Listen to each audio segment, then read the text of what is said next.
মমতা ব্যানার্জির বিরুদ্ধে লড়াই করবেন, এই গুন্ডাদের বিরুদ্ধে লড়াই করবেন, আপনি ভাববেন গাড়ি ভাঙবে না, আপনি ভাববেন আপনার উপরে ইট পাথর চলবে না। আমার মনে হচ্ছে এটা ভুল আমাদের ধারণা। আমাদের সব কিছু করে পাল্টা জবাব দেওয়ার জন্য নিজেকে তৈরি করতে হবে। পুলিশ তো কোনো ভূমিকা নেই। পুলিশ তো আমি তো বলেছিলাম পুলিশের উপরে ভরসা। আমি তো পুলিশের সঙ্গে কথাও বলি না, আপনি জানেন, দেখেছেন কোথাও দেখেছেন কোনো পুলিশের সঙ্গে কথা বলেছি? ব্যারাকপুরের ভোটে এবার অন্য ছবি, ব্যারাকপুরের ভোট মানে অন্যবার ভায়োলেন্স এত হয়, কিন্তু এবার সেই ভায়োলেন্স নেই। কি বলবো এটাকে, অন্যরকম ভোট? এইবারে ইলেকশন এটাই স্ট্র্যাটেজি ছিল, no violence, no violence, no violence. Trinamool কংগ্রেসের পক্ষ থেকে বলা হয়েছে গুন্ডা রাজ্য খতম হোক, কিন্তু আজকে কারা গুন্ডামি করলো? এটাই তো আমার প্রমাণ করা ছিল কি মুখ্যমন্ত্রী, হোম মিনিস্টার আছেন, উনি গুন্ডাদেরকে পুষেছেন, ওনার পুলিশ গুন্ডাদেরকে পুষেছে, এটা আমার প্রমাণ করা ছিল। ব্যারাকপুরে মানুষ এটা দেখেছেন, এটাই আমার উপলব্ধি। ওরা কি হারের ভয় করলো না? এটা তাদের সংস্কৃতি। এখন সংস্কৃতি হয়ে গেছে, এটা ওদের সংস্কৃতি হয়ে গেছে। দাদা, এই যে ভোট সারাদিন হলো, যদি বলি আপনাকে সোজা কথা এক কথায় বলতে, তাহলে ভোটটা কীরকম হলো আর ভোটে কতটা আশাবাদী হবে? দেখুন, একটা জিনিস হলো, ওরা নিজের নেতাদের কাছে দেখাচ্ছে কি ওরা আমাকে গো ব্যাক বলেছে, তাতে আমার কী যায় আসে? ও গো ব্যাক বলুক, গালাগালি করুক, এটাই তো আমি জানতাম কি এটা হবে, আর এটাই জন্যই তো আমার ইনক্যাশমেন্ট ছিল। ভোট বাড়লো? বাড়বেই তো। কেন? এটা যদি আপনি ইলেকশন লড়তেন তাহলে বুঝতে পারছেন।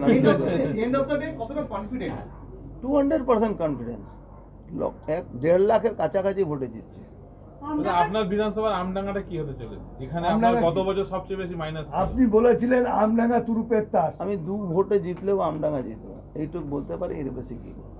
আমডাঙ্গার ওসি সিপিএম এর রাজ্য কমিটির সদস্য এবং মুখ্য নির্বাচনী এজেন্টকে হুমকি দিল, বারবার বলেও। আচ্ছা, হুমকি দিতে কোন পয়সা লাগে?